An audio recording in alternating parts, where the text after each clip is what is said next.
अरे अदिति बेटा उठ जा, तेरा नाश्ता तेरे कमरे में ही लगा दिया है। अरे माँ मैं आ जाती ना टेबल पर, क्यों करती हो तुम इतना?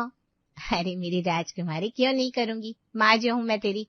चल चल उठ जा, ठंडा हो जाएगा नाश्ता। हाँ माँ बस 5 मिनट। अदिति बेटा आज ऑफिस जल्दी निकलना है क्या? हाँ पापा आज एक जरूरी मीटिंग है। आप बताइए कैसे हैं आप? बस ठीक हूँ बेटा, तू अपना ध्यान रख। दीदी सुनो, शाम को मेरे साथ मॉल चलोगी? तुम्हारे लिए कुछ लेना है। अरे वाह राहुल, क्या बात है, क्या लेना है? अरे बस चलो तो सही, सरप्राइज है। हाँ हाँ बेटा जाना, मैं तेरे लिए पराठे बना देती हूँ शाम के लिए। माँ तुम ना बहुत प्यारी हो।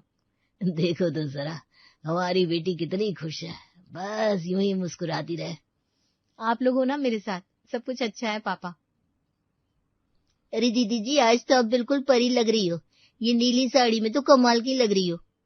अरे काकी तुम भी ना वैसे ही बोल देती हो। अरे नहीं दीदी सच में, भगवान ने तुमको खूबसूरती दी है, पढ़ी लिखी हो, नौकरी करती हो, किस्मत वाला होगा जो तुमको पाएगा। बिल्कुल सही कह रही है काकी, दीदी जी जैसे लड़के तो मिलती नहीं आजकल, संस्कारी भी हो, मॉडर्न भी हो।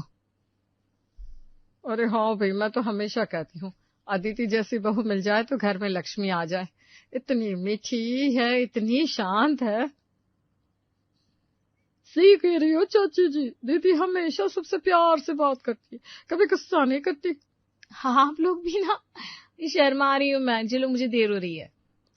अरे जा बेटा, भगवान तेरा भला करे, जल्दी तेरी शादी हो जाए किसी अच्छे घर में। थैंक यू चाची जी।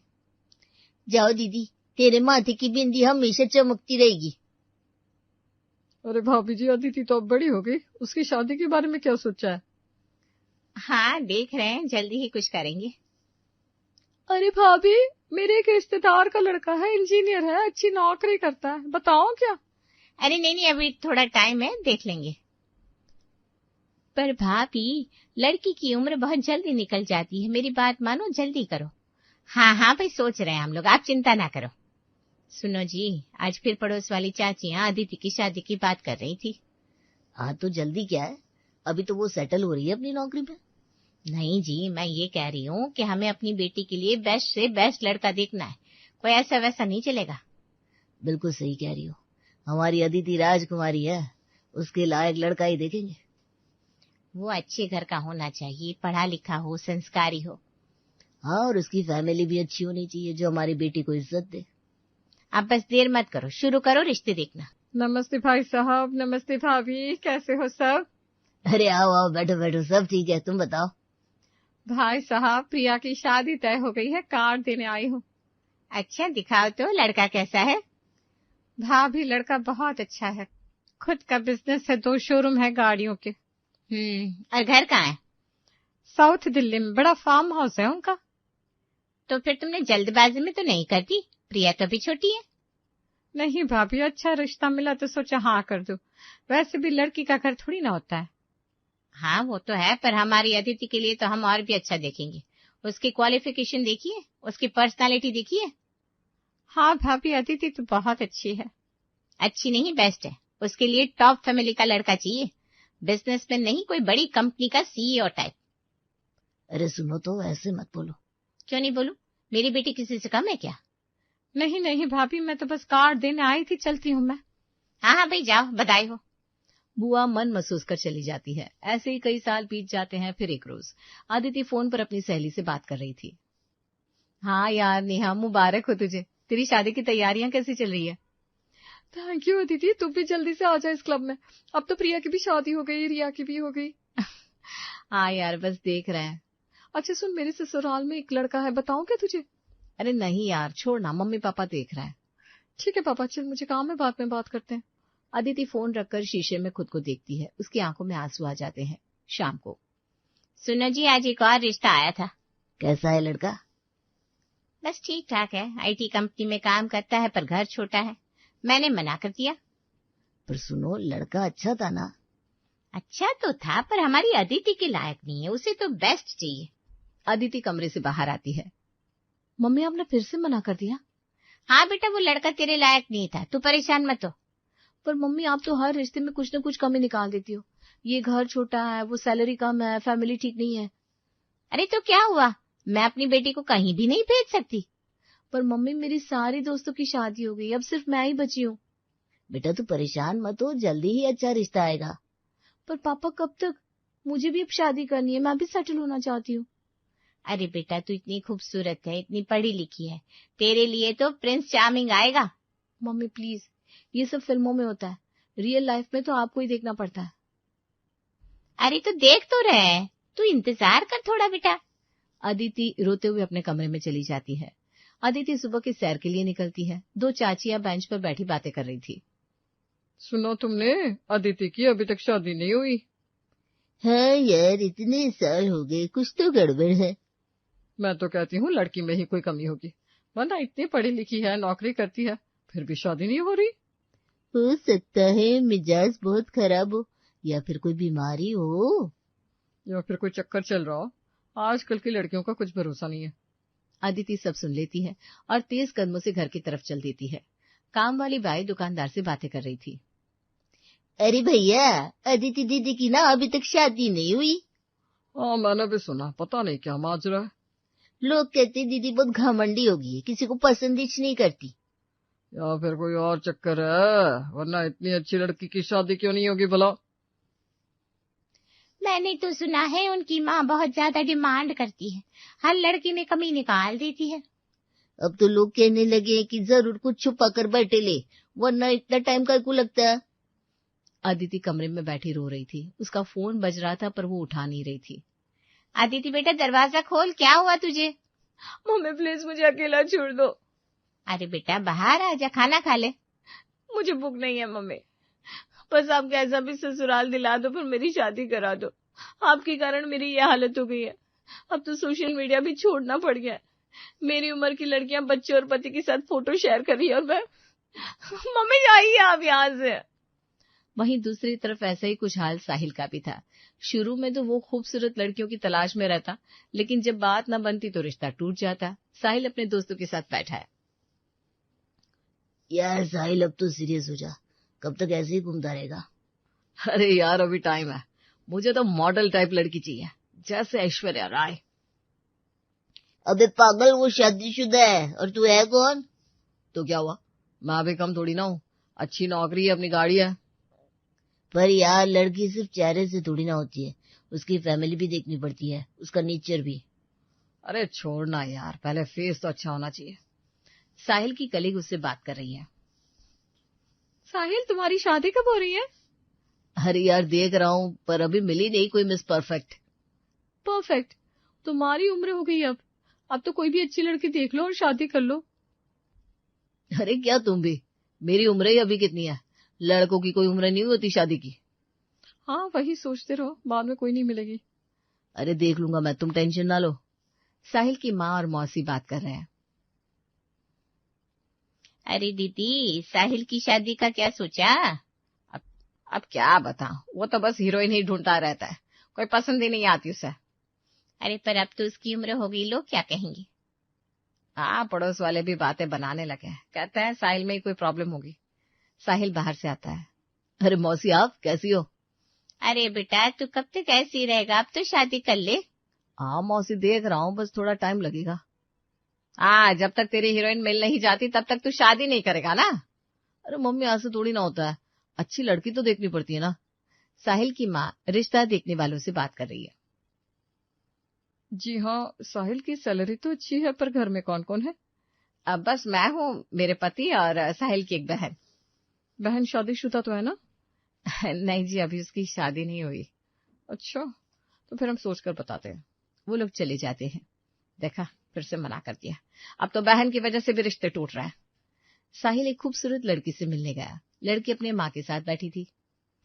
देखिए, शादी के बाद मुझे अलग घर चाहिए, माँ से दूर। पर बेटा हम तो साथ ही रहते हैं। तो फिर ये रिश्ता नहीं हो सकता, मैं संयुक्त परिवार में नहीं रह सकती।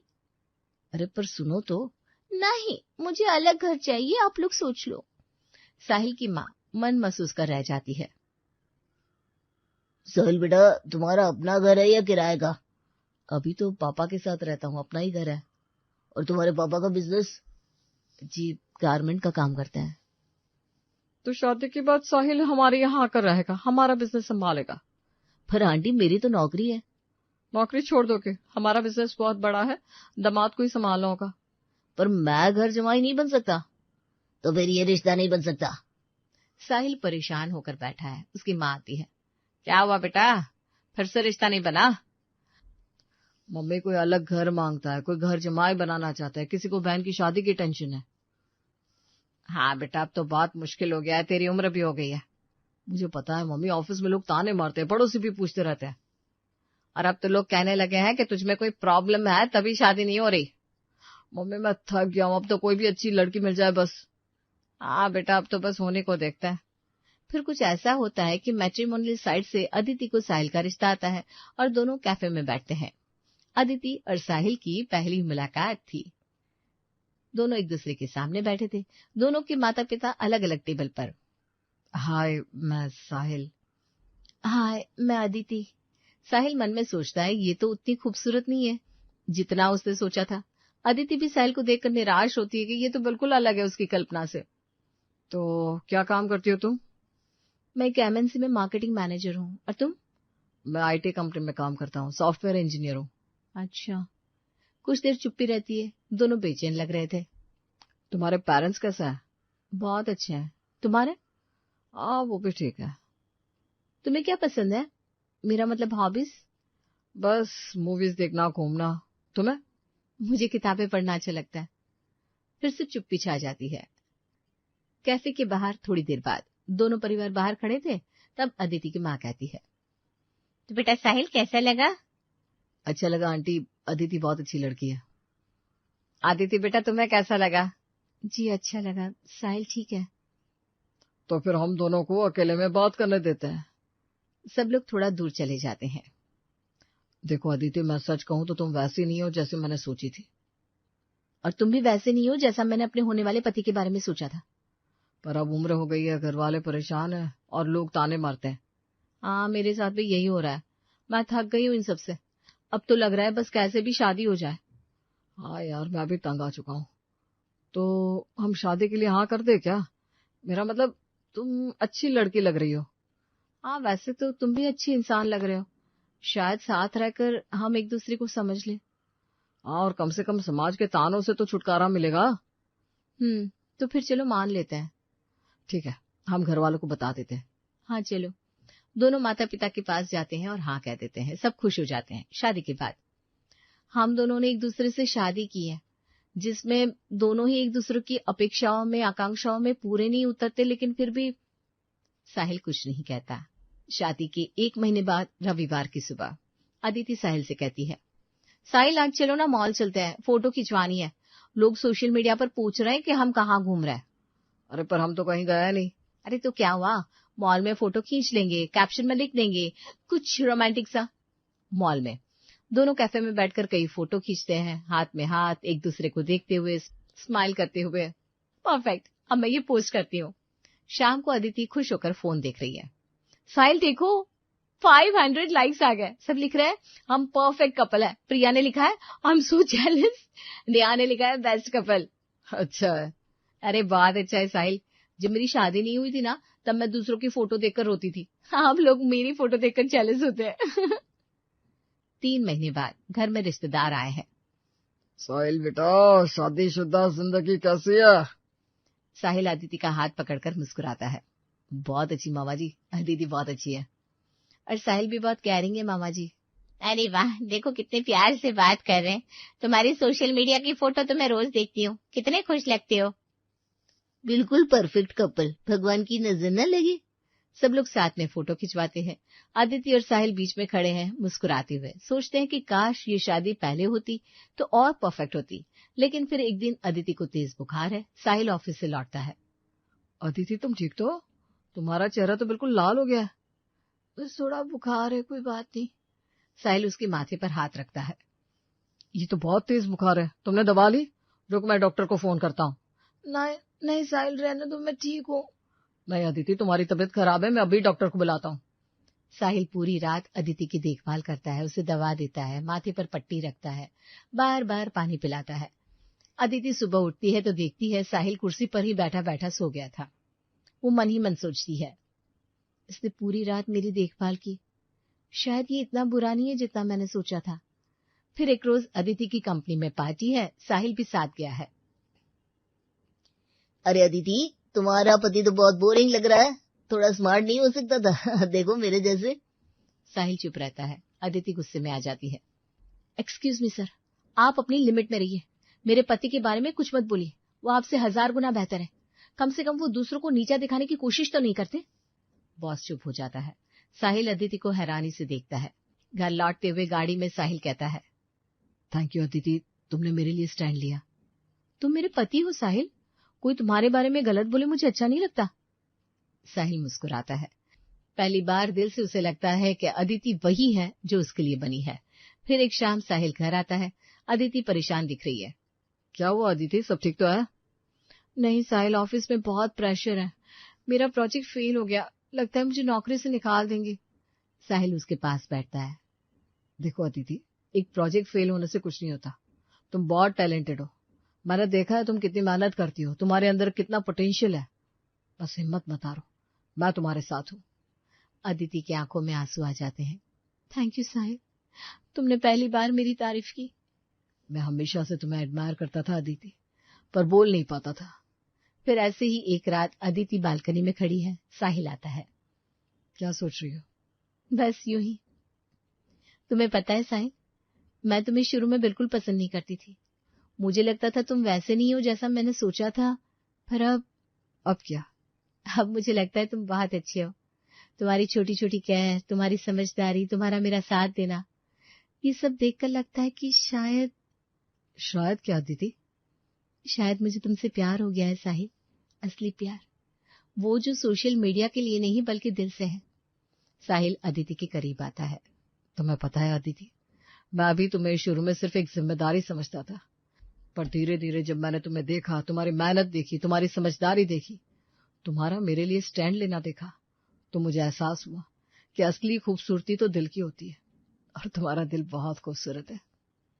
साहिल, मैं डर रही थी कि हम कभी साथ नहीं हो पाएंगे, पर अब लगता है कि भगवान ने हम एक दूसरे के लिए ही बनाया है। हाँ दीदी, ऊपर वाले ने सबकी जोड़ी बनाई है। बस किसी को जल्दी मिल जाती है, किसी को थोड़ी देर लगती है। हमें भी मिल गई, बस थोड़ा टाइम लगा समझने में। दोनों एक दूसरे को गले लगाते हैं, इस बार दिल से, सोशल मीडिया के लिए नहीं। सुनती हो बहू, तेरे ससुर का पेट जवाब दे रहा है। दोपहर को 2 रोटी खाई और कहा बस भूख नहीं है। भूख नहीं है या खिलाने वाला कोई नहीं है।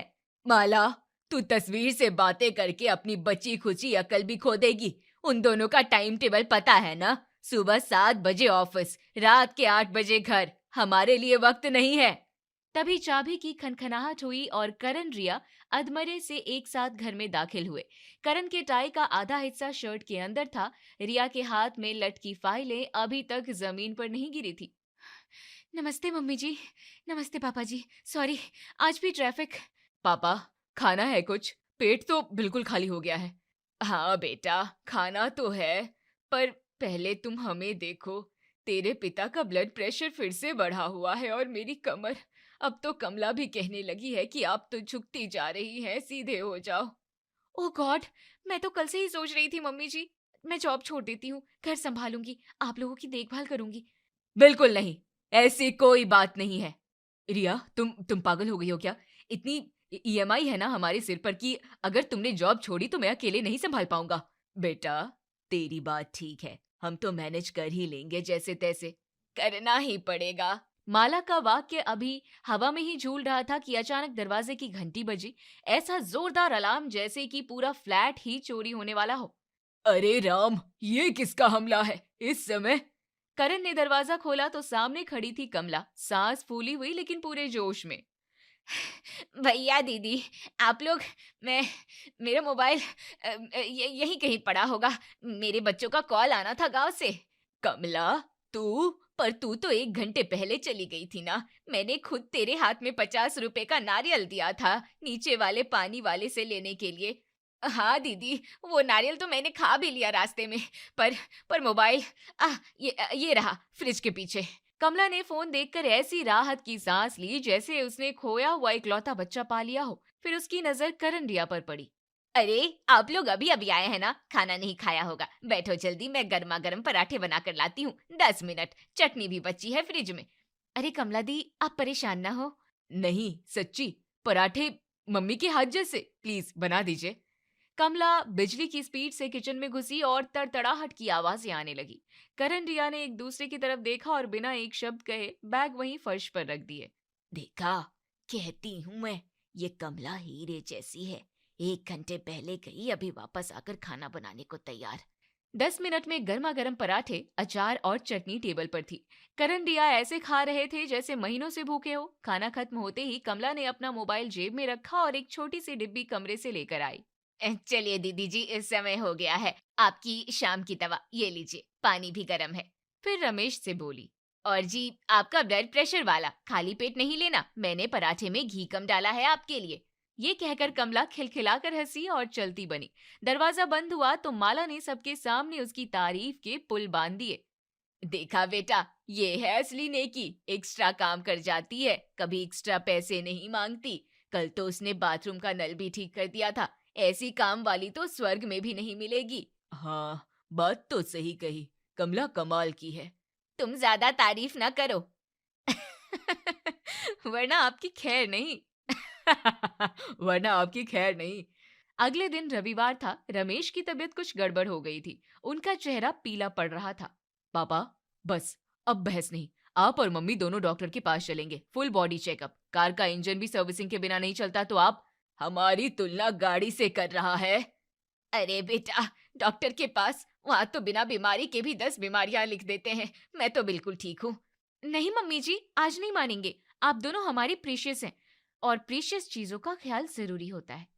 और इस तरह पूरा परिवार क्लिनिक पहुंच गया। डॉक्टर साहब ने रिपोर्ट्स देखी, अपना चश्मा ठीक किया और आखिरकार बोले, देखिए ये हैपनिंग तो हो रही थी। मिस्टर रमेश जी, आपका कोलेस्ट्रॉल ये तो हिमालय पर्वत बनने की कोशिश कर रहा है।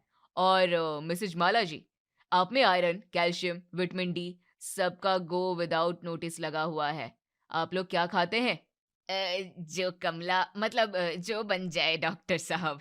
नहीं, अब नहीं चलेगा। जो बन जाए वाली जिंदगी से जो चाहिए वाली जिंदगी की तरफ कदम बढ़ाइए। डाइट कंट्रोल, एक्सरसाइज, सूरज की रोशनी, नहीं तो आप दोनों जल्दी ही मेरे पास रेगुलर विजिटर बन जाओगे। डॉक्टर की बात ने सबको डरा दिया। घर वापसी की कार में सन्नाटा पसरा हुआ था। रिया की आंखों में डॉक्टर के शब्द गोल गोल घूम रहे थे।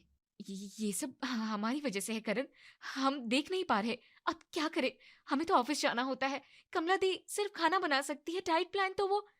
शांत हो जाओ, कुछ सोचते हैं।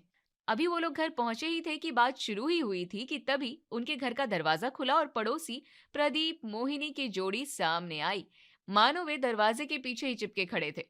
अरे करण, डॉक्टर के चक्कर काट रहे हो? अरे इतने पैसे कमा रहे हो, कार फ्लैट सब है, पर माँ बाप की सेहत का ख्याल नहीं रख रहे हो। हमारे जमाने में तो बहू घर संभालती थी, सास ससुर की सेवा धर्म होता था। आजकल तो बहुएं हैं कि ऑफिस के चक्कर, शॉपिंग के चक्कर, घर तो होटल बना दिया है, ये होना ही है। मोहिनी, तुम्हारी हिम्मत कैसे हुई मेरी बहू से इस तरह? निकलो, अभी निकलो मेरे घर से। अरे मैं तो, मुझे कुछ नहीं सुनना, जाओ यहाँ से। प्रदीप मोहिनी नाक भौं सिकोड़ कर चले गए, पर उनके शब्द रिया के दिल में छुरे की तरह घुस गए थे। उसकी आंखों में पानी था, पर गुस्सा भी। अगले दिन उसने एक ऐलान किया, सुनिए सब, मैंने फैसला कर लिया है, मैं एक डाइटिशियन हायर कर रही हूँ जो स्पेशली माँ पापा के लिए हेल्दी डाइट प्लान करेगी और खाना तैयार करेगी। अरे नहीं बहू, इतना खर्चा, कमला तो है ना। हाँ बेटा, कमला बना देती है सब कुछ। नहीं, कमला दी सिर्फ खाना बनाना जानती है, वो नहीं जानती कि कोलेस्ट्रॉल क्या होता है, विटामिन डी किस चिड़िया का नाम है। एक डाइटिशियन जानती है। मैंने एक से बात की है, टीना, वो कल आ रही है। मैं भी इस फैसले में रिया के साथ हूँ, ये जरूरी है। हम जॉब नहीं छोड़ सकते, पर हम आपके लिए लापरवाह भी नहीं हो सकते। अगली सुबह दरवाजे की घंटी बजी। रिया ने दरवाजा खोला तो सामने खड़ी थी Tina. Crispy white shirt, grey trousers, एक हाथ में स्टील की शाइनी किट और दूसरे में एक लैपटॉप बैग।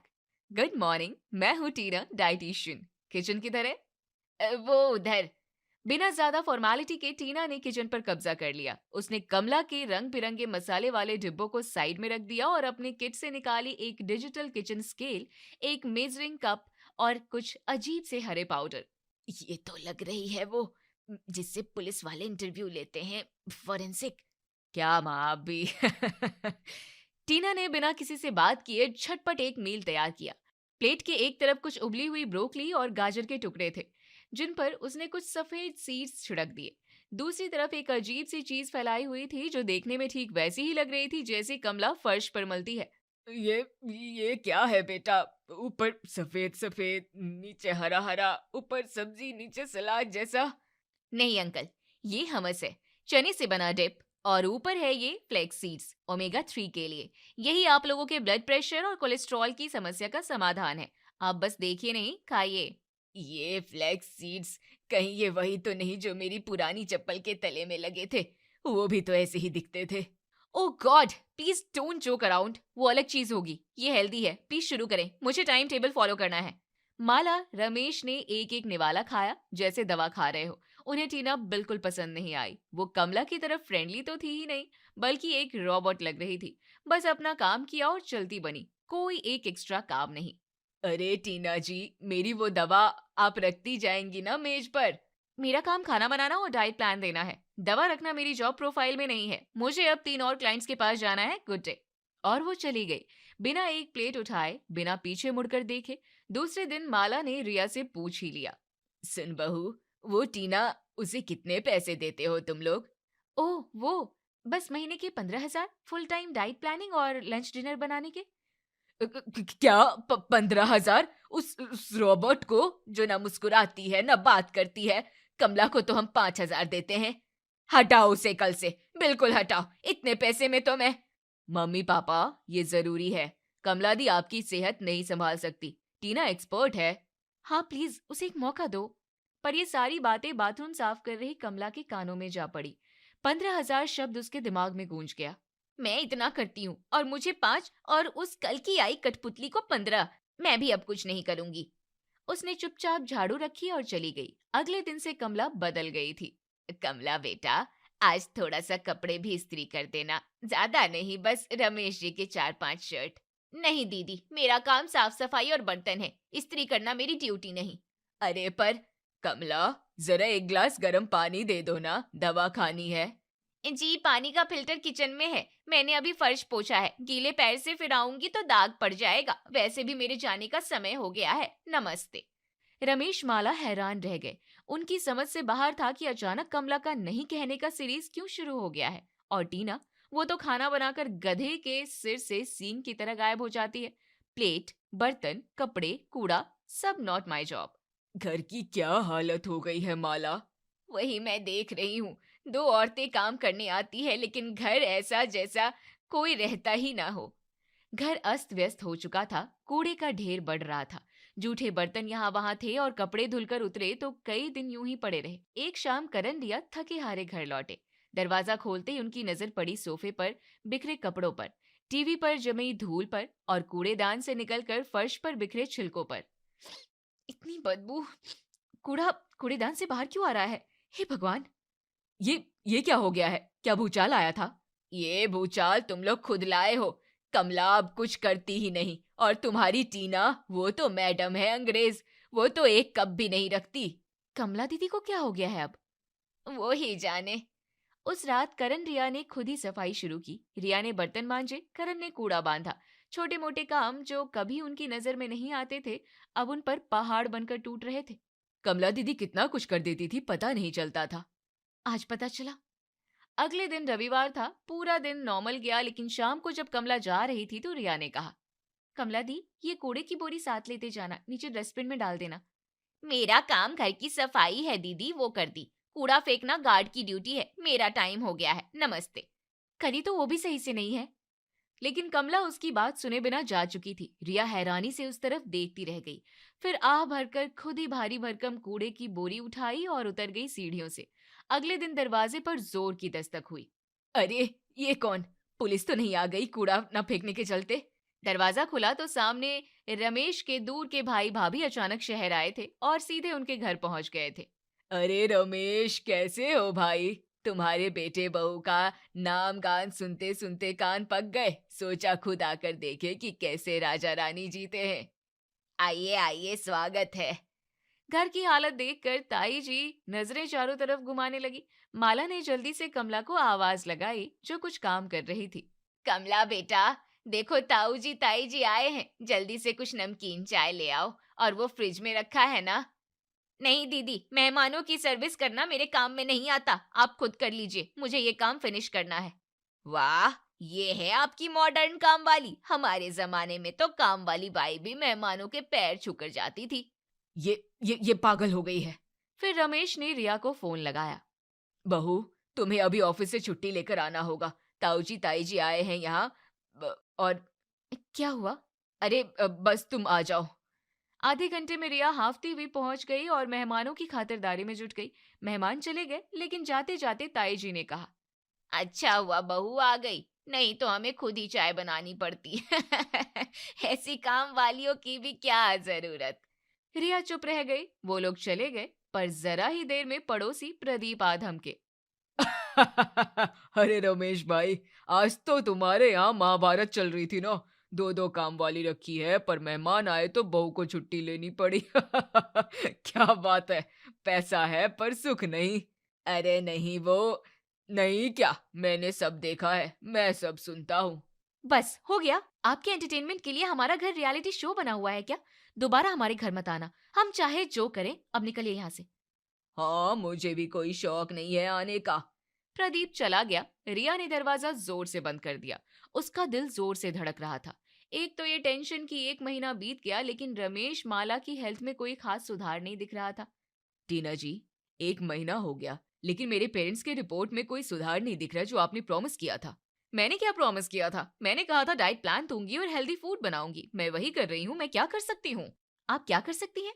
आप उन पर नजर रख सकती थी, आप हमें अपडेट दे सकती थी। मैडम, मैं डाइटिशियन हूँ, नैनी नहीं। मैं 24 घंटे उन पर नजर कैसे रख सकती हूँ? आपके माँ बाप मेरे पीछे क्या खाते हैं मुझे क्या पता। इतना ही शौक है तो आप 24 घंटे नजर रखिए ना। मुझसे क्या कह रही हैं? ये कहकर टीना ने अपना बैग उठाया और बिना पलट कर देखे चली गई। करण रिया खड़े रह गए। फिर उनकी नजर कमला पर पड़ी, जो कोने में खड़ी दरवाजा पहुंच रही थी। कमला दीदी, आपसे बात करनी है। आखिर आपको क्या दिक्कत है? आप अचानक ऐसा बर्ताव क्यों कर रही हैं? मैं कैसा बर्ताव कर रही हूँ? पहले ज्यादा काम कर देती थी बिना पैसे के, तब तो आपको बहुत अच्छा लगता था। अब नहीं कर रही हूँ। मैंने अपनी बाउंड्री सेट कर ली है। बाउंड्री? हाँ, बाउंड्री। आप लोग अंग्रेजी में यही कहते हो ना, सेट योर बाउंड्रीज। मैंने वही किया है। आपके यहाँ से जो समय बचता है, मैं उसे कहीं और जगह जाके काम कर लेती हूँ। अब मेरे पास 3 और घर हैं। पर समझिए, मुझे काम करने दीजिए, मुझे टाइम पर जाना है। रहने दो करण। ओके। कमला अपना काम खत्म करके चली गई। माला ये सब चुपचाप देख रही थी। उन्होंने करण और रिया को पास बुलाया। करण, रिया, हमने गलत किया है कमला के साथ। सालों से उसकी सैलरी नहीं बढ़ाई और उसके सामने ही किसी ऐसी टीना को ले आए जो कुछ करती ही नहीं। उसे हजारों रुपए दे दिए। कमला का ये व्यवहार बिल्कुल वाजिब है। मम्मी जी, पर हमने तो सोचा था। हम सब गलत सोच रहे थे रिया। खाना हेल्दी हो गया, लेकिन घर का माहौल जहरीला हो गया। वक्त है अभी, सब सुधार लो। अगले दिन वो लोग डॉक्टर के पास पहुंचे। डॉक्टर सब चेकअप करके और सारी जानकारी लेकर बोले, रिपोर्ट्स तो बताती है कि डाइट में सुधार हुआ है, लेकिन फिर भी गड़बड़ है। सुनिए, जितना जरूरी सही खाना है, उतना ही जरूरी फ्रेंडली एनवायरनमेंट है। तनाव में खाया हुआ खाना अमृत भी जहर बन जाता है। आप लोग तनाव के सागर में गोते लगा रहे हैं। इन्हें इस तनाव से बाहर निकालिए। जी डॉक्टर साहब, आपने बिल्कुल सही कहा। घर लौटते ही करण ने सबसे पहले टीना को फोन लगाया। टीना जी, आपका काम बंद, आप मत आइएगा। हमें एक फ्रेंडली एनवायरनमेंट चाहिए, ना कि एक फूड लैब। फिर सबने मिलकर कमला को बुलाया। रिया ने आगे बढ़कर बात शुरू की। कमला दी, हम माफी मांगते हैं, हमने आपकी अहमियत नहीं समझी। अब से आपकी सैलरी 10,000 रुपए होगी। आप ही हमारे लिए सही हो। आप वैसे ही बन जाओ जैसे पहले थी। बस माँ पापा के लिए जो बताए वही बनाना। कमला की आंखें चमक उठी। उसके चेहरे पर एक मासूम मुस्कान आ गई और फिर जोर से हंसकर बोली, अरे इतनी नौटंकी की क्या जरूरत थी, पहले ही बोल देते। मैं तो कभी आपके घर से जाना ही नहीं चाहती थी। मैं तो कहूंगी मुझे 24 घंटे रख लो। हाय, अब लगा ये मेरी पुरानी कमला है। आज मैंने आपको महीने भर बाद हंसते हुए देखा है मम्मी, और ये हंसी किसी डाइट प्लान से ज्यादा हेल्दी लग रही है। और फिर धीरे धीरे सब कुछ सुधरने लगा। कमला ने माला की देखरेख में ही डॉक्टर की सलाह के मुताबिक खाना बनाना शुरू किया। घर का माहौल फिर से वही हो गया। करण रिया की भी टेंशन खत्म हो गई।